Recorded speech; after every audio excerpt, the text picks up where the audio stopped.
अनेक ऐसे भी लोग होते हैं जो प्रमाद के कारण, आलस्य के कारण जिनेंद्र भगवान के समक्ष बिना धुली द्रव्य चढ़ाते हैं अथवा पूजा भी बिना धुली द्रव्य से करते हैं।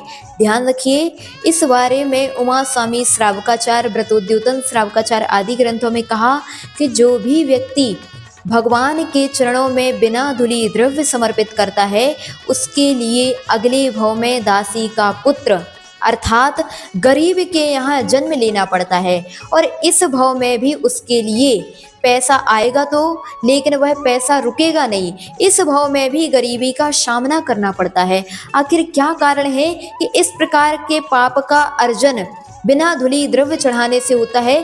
क्योंकि वह बिना धुली द्रव्य अशुद्ध है।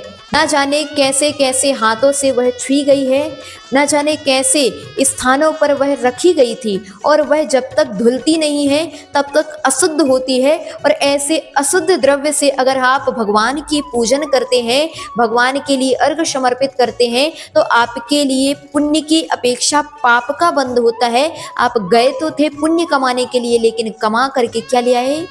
पाप। इसलिए इस बात को ध्यान रखें कि कभी भी बिना धुली द्रव्य से पूजन और अर्घ रूप में समर्पित कभी ना करें। अनेक लोगों का प्रश्न हो सकता है इस बारे में कि कभी तीर्थ यात्रा में जाते हैं तो वहां हम क्या करें?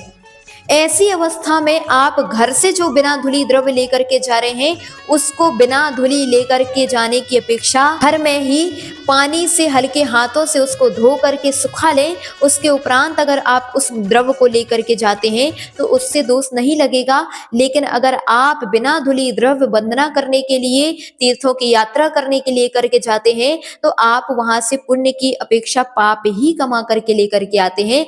अतः आप अगर चाहते हैं कि मेरे लिए गरीबी ना हो, मेरे लिए पैसे की तंगी ना हो, तो कभी भी बिना धुली द्रव्य का प्रयोग मत करना।